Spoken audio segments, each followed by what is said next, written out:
Muchachos, ¿cómo están? Excelente tarde, me refiero a ustedes de nuevo.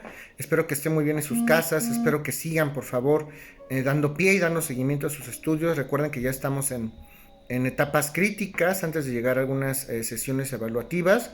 Y bueno, pues si tienen alguna duda, como siempre lo referimos, saben que estoy a sus órdenes. Entre tanto, vamos a seguir con nuestro estudio propiamente de la clase de epistemología y construcción de la verdad jurídica y criminológica.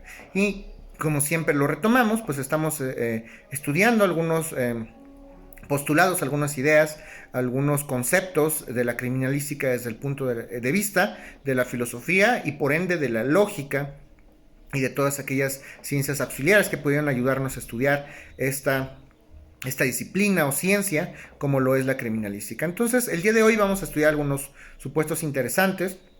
Vamos a hablar de algunas aportaciones de la lógica propiamente del sistema criminalístico. Hablamos propiamente de la noción de lógica o de la aplicación de la lógica como rama de la filosofía y el impacto que tiene la criminalística. Entonces vamos a exponer en principio una serie de criterios lógicos. Vamos a tener a la lógica como una serie de criterios lógicos que pueden aplicarse propiamente al campo de la criminalística. Toda la lógica puede aplicarse de manera directa y debe aplicarse e inferirse de manera estricta a la criminalística documental. A la criminalística documental porque es allí donde tenemos el respaldo y podemos llevar a cabo los estudios cognitivos necesarios para poder desarrollar alguna postura, alguna hipótesis para entender cómo es que sucedió o aconteció algún hecho valiendo la redundancia. Entonces, podemos aplicar y podemos utilizar esta lógica en diversos temas respecto de la criminalística, como pudieran ser el tema que ya referimos de la posición de la víctima victimario, o como que ya también referimos que no es el término correcto, o también aquellos que conocen en el argot como la mecánica de hechos, como es que también ya lo vimos en otro momento, cómo es que sucedieron los movimientos corporales en una escena del crimen, ¿ok? Eso es la mecánica de hechos. Y entonces, desde el punto de vista de la criminalística, vamos entonces a responder algunas preguntas. Tenemos que responder unas preguntas cada vez que queramos hacer una investigación que solamente la lógica nos podrá ayudar a entender.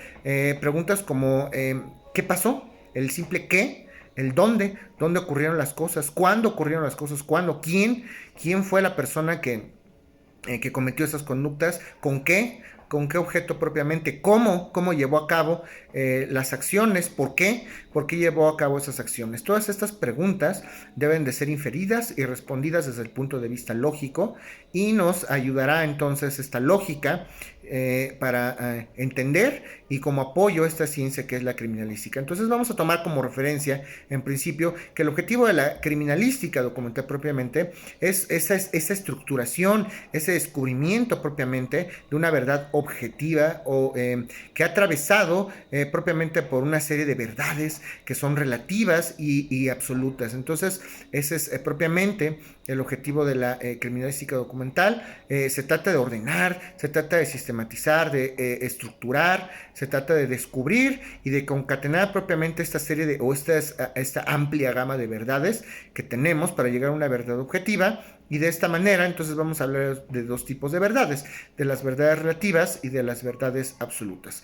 Uno de los elementos entonces formales de la criminalística propiamente dicho, es la lógica, es un elemento formal, sin lugar a dudas. Entonces, todas aquellas leyes del razonamiento propiamente y de la lógica nos sirven y nos auxilian propiamente para entender y para comprender propiamente si los argumentos y la argumentación que como investigadores estamos haciendo es válida o no. Entonces, debemos ser cuidadosos, sumamente cuidadosos, y debemos utilizar una semántica y un lenguaje debidamente aplicado y científico para que no podamos distorsionar las hipótesis o las conjeturas que nosotros en un momento dado podamos desarrollar al momento de explicar un acontecimiento. ¿Ok? Vamos a hablar de algunos conceptos novedosos en materia de criminalística. Y para ello voy a citar a un personaje y me refiero al doctor Luis Rafael Moreno González. Luis Rafael Moreno González, quien se aboca a dar una serie de conceptos referentes a la criminalística, qué es la criminalística, si sus conceptos son aterrizados, no son aterrizados, son ciertos, no son ciertos. Y este señor, este doctor Luis Rafael Moreno González, va a empezar en primera instancia a entender y va a desarrollar y va a explicar que la criminalística en primera instancia se va a ocupar fundamentalmente de determinar en qué forma se cometió un delito y quién lo cometió. Y esto es un total desacierto por muchas situaciones, porque con estas reflexiones nosotros podemos entender cómo es que realmente funciona la criminalística.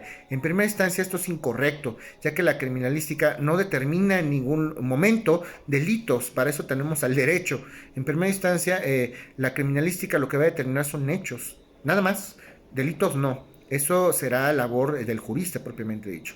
Y el mismo autor va a establecer por ahí que la criminalística es una disciplina y que es una disciplina auxiliar del derecho penal, se aboca mucho a las ideas penales, el doctor, es una disciplina auxiliar del derecho penal y que se va a ocupar además del descubrimiento y de la verificación científica del delito y del delincuente, que también es incorrecto. Totalmente, digo. Ustedes se preguntarán por qué entonces citas al doctor Rafael, Rafael Moreno, si todas las situaciones que está refiriendo pues no son ciertas, pues porque nos va a ayudar en primera instancia a entender cómo es que realmente funciona la criminalística y su verdadera y auténtica naturaleza jurídica. Es incorrecto en primera instancia porque la criminalística, para empezar, es una ciencia, no es una disciplina, ya lo habíamos comentado, porque tiene un objeto de estudio. No es una ciencia auxiliar del derecho penal tampoco, es una ciencia autónoma. No va a verificar los delitos ni va a inquirir científicamente. Lo que va a inquirir al final es un hecho, nada más. No va a verificar delitos, sino va a inferir al final propiamente científicamente un hecho, ¿ok? Y bueno, pues vamos a referir propiamente una serie de descubrimientos científicos con referencia a los delincuentes. Hay que identificar propiamente a las personas que intervienen en el hecho, sean emisores o sean receptores, es decir, sean víctimas o victimarios. Para que ustedes lo entiendan también, ya hay un video que referimos de esto. Si no entienden ese concepto, pueden retomar el video donde explico este tema de los emisores o receptores. Y desde el punto de vista de la criminalística van a existir también dos tipos de derecho penal, lo refieren así los autores, aquel derecho penal que castiga propiamente a los actos y aquel que castiga, aquel derecho penal que califica las situaciones abstractas. Ojo, esto desde el punto de vista criminalístico, no me vayan a confundir los conceptos que les di en la parte general del derecho penal. Esto solamente refiéranlo propiamente en estas sesiones de criminalística. Entonces, el derecho penal objetivo propiamente, cuando hablamos de este derecho penal objetivo en cuanto al delito, va a estudiar propiamente una conducta. Estos señores dan la definición de delito como una conducta típica antijurídica culpable, punible, antijurídica culpable, punible y culposa. Ya sabemos también por favor les voy a pedir que refieran los videos de derecho penal cuando demos todos estos conceptos de derecho penal, porque ahí es donde aterrizamos y definimos cuál es el concepto correcto de derecho penal y por qué. Entonces, lo que deben entender aquí es que el derecho penal objetivo va a estudiar propiamente todas aquellas figuras penales enfocándose directamente al delito. Eso es todo. Hablamos de delitos de peligro propiamente, como el terrorismo, y cuando hablamos de la disciplina o del derecho penal abstracto, vamos a entender o vamos a asimilar el derecho penal abstracto como todos aquellos elementos donde no existe un nexo causal propiamente entre la acción y el resultado. Por ejemplo, el terrorismo. Y volvemos al tema de la tentativa. ¿Es posible castigar una intención? Sí o no, y por qué. Se merece que una persona haya sido castigada por haber cometido un delito. Por ahí referimos un terrorista que quiere dinamitar un edificio, pero al final del día, pues los explosivos tenían por ahí algún defecto de fábrica, no explota, no detona. ¿Se califica la intención? Pues por supuesto que sí, desde el punto de vista del derecho penal. Recuerden ustedes que todo aquel acto que se ha exteriorizado por el ser humano respecto a nuestras conductas, que cualquier conducta que exterioricemos, si es políticamente dañosa, si es antijurídica, culpable, punible, reúne condiciones objetivas de penalidad, si reúne los elementos que están prohibidos por parte del Estado, pues naturalmente puede ser y debe ser castigada. En este caso y en ese supuesto, la criminalística va a auxiliar propiamente el derecho penal. Por supuesto que sí, para entender cómo es que sucedieron los acontecimientos pensamientos, pero lo cierto es que también, a pesar de que se castiguen los delitos, las intenciones en grado de tentativa, pues es cierto también que la sanción al no consumarse o al no haberse consumado el delito también deberá entenderse como disminuida, ¿ok? Bueno, estas ideas o estos conceptos fundamentales de la criminalística propiamente nos van a ayudar para entender cómo es que